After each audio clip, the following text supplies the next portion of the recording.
تو دیکھیں نماز کے بعد بلند آواز سے ذکر الہی کرنا قرآن سے بھی ثابت ہے اور حدیث پاک سے بھی ثابت ہے۔ اللہ تبارک و تعالیٰ نے قرآن مجید میں ارشاد فرمایا فَإِذَا قَضَيْتُمُ الصَّلَاةَ فَاذْكُرُوا اللَّهَ، اور جب تم نماز پڑھ چکو، نماز سے فارغ ہو چکو، فَاذْكُرُوا اللَّهَ، تو اللہ کا ذکر کرو، کھڑے ہو کر بھی، بیٹھ کر بھی، اور اپنی کروٹوں پر بھی اللہ تبارک و تعالیٰ کا ذکر کرو۔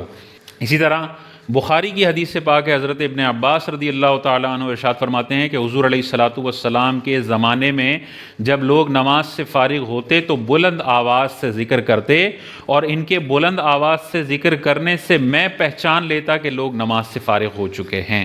تو یہ واضح طور پر بخاری کی حدیث ہے کہ بلند آواز سے آوازوں کو بلند کر کے ذکر کیا جاتا تھا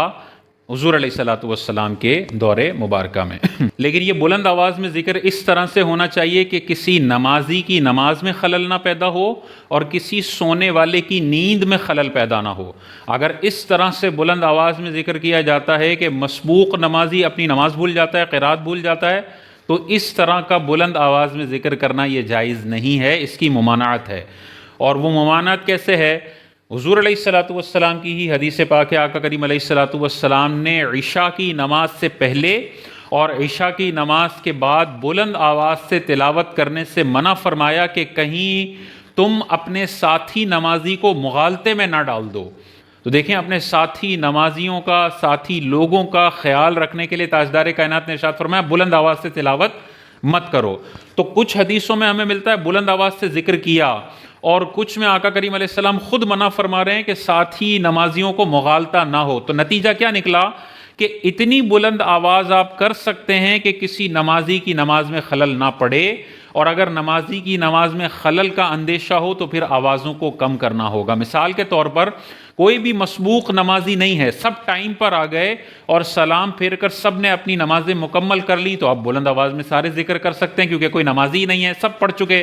کوئی مسبوق نمازی نہیں ہے، کوئی مسئلہ نہیں ہے۔ لیکن اگر آخر کی 2-3 صفیں کھڑی ہو جاتی ہیں اپنی نماز پڑھنے کے لیے، یہ مسبوق نمازی ہیں، اب اگر امام صاحب مائک میں بلند آواز سے ذکر کریں گے، پیچھے سارے بلند آواز سے ذکر کریں گے، تو بہت مرتبہ ایسا ہوتا ہے کہ لوگ الحمد شریف بھول جاتے ہیں، اپنی سورت بھول جاتے ہیں، اور نماز میں مغالطہ ہوتا ہے۔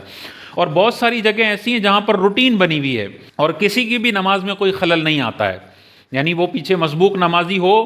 تو بھی وہ روٹین کی ایسی سچویشن ہوئی بھی ہے کہ نماز کے بعد بلند آواز سے دعا بھی ہوتی ہے، ذکر الہی بھی ہوتا ہے، اور کسی مسبوق نمازی کی نماز میں خلل نہیں آ رہا تو پھر ٹھیک ہے۔ لیکن اگر نمازیوں کی نماز میں خلل آ رہا ہے تو پھر بلند آواز سے ذکر الہی کرنے کی مسجد میں اجازت نہیں ہے۔ اعلیٰ حضرت امام اہل سنت سے اسی طرح کا سوال ہوا کہ نماز کے بعد بلند آواز سے ذکر کرنے کی کیا شرعی حیثیت ہے؟ اعلیٰ حضرت امام اہل سنت نے ارشاد فرمایا کہ اگر اتنی بلند آواز سے کر رہا ہے کہ دوسرے کی نماز میں خلل آئے گا، اس کی نیند خراب ہوگی، تو یہ تلاوت بھی بلند آواز سے جائز نہیں ہے اور ذکر الہی بھی جائز نہیں ہے۔ حتیٰ کہ اعلیٰ حضرت نے ارشاد فرمایا کہ اگر کوئی بھی موجود نہیں ہے اور یہ بلند آواز سے تلاوت اور ذکر الہی کر رہا ہے کہ اچانک ایک بندہ آیا اور اس نے نماز شروع کر دی، تو اب اس پر لازم ہے کہ اپنے ذکر الہی کی آواز کو نیچے کر لے، کیونکہ اب وہ نماز پڑھنے آ گیا، پہلے نہیں تھا، اب آ گیا ہے، تو اب بھی اس کا خیال رکھتے ہوئے اپنی آواز کو کم کرنا یہ ضروری ہے تاکہ اس کی نماز میں کوئی خلل واقع نہ ہو۔ تو مسجدوں میں اس طرح کا ان چیزوں کا خیال رکھنا چاہیے۔ بعض اوقات بہت سارے لوگ لیٹ آتے ہیں،